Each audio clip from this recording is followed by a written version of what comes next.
शुरुआत कर लेते हैं आज के बाजार की। तो देखिए 3 दिन की गिरावट पर अब ब्रेक लग गया है। आज बाजार शानदार तेजी के साथ खुले भी और बंद भी हुए हैं। निफ्टी 374 अंक चढ़कर 22,535 के लेवल पर क्लोज हुआ।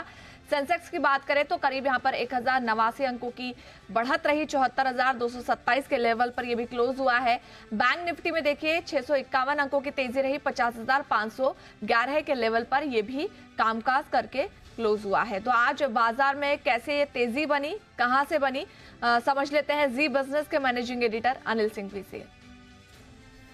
कल आखिरी 1 घंटे में रिकवरी की जो शुरुआत हुई वो भारतीय बाजारों में आज और आगे बढ़ती दिखी।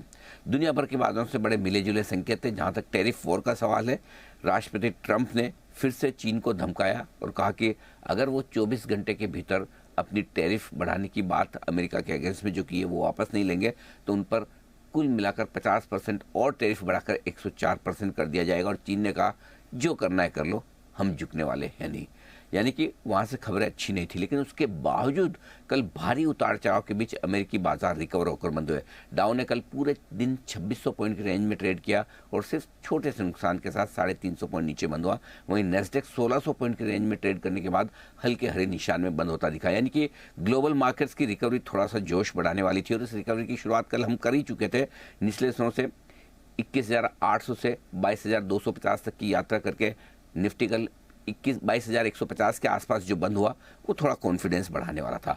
आज बड़े गैप के साथ शुरुआत की, सीधे 22,500 के आसपास निफ्टी ने और उसके बाद छोटी सी रेंज में ट्रेड किया। एक डिप मिला 22,275 के आसपास, लेकिन ऊपर की तरफ 22,700 तक पहुंचने की कोशिश निफ्टी की होती थी और फाइनली 22,550 के आसपास 450 अंकों की बड़ी तेजी के साथ निफ्टी बंद होता दिखा। कल से ही बैंक निफ्टी में थोड़ी सी कम बेहतर परफॉर्मेंस के संकेत आ रहे थे। मजबूत तो ये भी रहा, तेजी यहाँ पर भी हुई, अच्छी खासी होती दिखी, लेकिन बैंक निफ्टी में 650 अंकों का फायदा आज नजर आया। कल हम 1650 पॉइंट गिरे थे बैंक निफ्टी पर, 650 पॉइंट की रिकवरी की। निफ्टी पर हम गिरे थे करीबन 750 पॉइंट, आधी रिकवरी होगी। बैंक निफ्टी का जहां तक सवाल है 50,000 के आसपास स्ट्रॉन्ग सपोर्ट लिया, ऊपर में 50,800 तक पहुंचा भी और फाइनली 50,500 के नज़दीक बंद होना काफ़ी बेहतर रहा। जहां तक सवाल बीएससी का है, सेंसेक्स का है, 1000 पॉइंट से ज़्यादा की बढ़िया तेजी यहाँ बनती दिखी। मिड कैप और स्मॉल कैप शेयरों में उतार चढ़ाव भरा सेशन था, लेकिन फाइनली क्लोजिंग यहाँ पर भी 2-2% से ज़्यादा की तेजी के साथ दमदार समाप्ति होती दिखी। अच्छी बात यह, बाजार में आज सारे सेक्टर्स मजबूत है, चाहे वो सेक्टर्स जो ग्लोबल बिजनेस से प्रभावित होते हैं, यानी कि मेटल, ऑटो, आईटी, ये तो बढ़े ही, लेकिन लोकल सेक्टर्स जिसमें पावर, बैंक, एनबीएफसी, कंजम्पशन, जिनका कोई लेना देना नहीं है टैरिफ वॉर से, वो भी मजबूत रहे। दोनों में चौतरफा खरीदारी होती दिखी।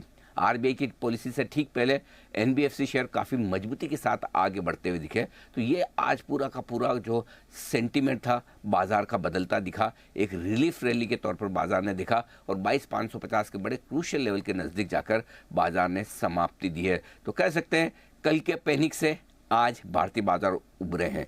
एक और बात, कल गिरने में हम सबसे कम थे पूरी दुनिया में, और आज जो रिकवरी आई, इस रिकवरी में भी पूरी दुनिया भर में सबसे ज़्यादा और सबसे बेहतर, सबसे मजबूत भारतीय बाजार ही दिखे। तो एक पूरी इस आपदा में, विपत्ति में एक बात कही जा सकती है कि भारतीय बाजार थोड़े बेहतर हैं, गिरने में पीछे, बढ़ने में आगे।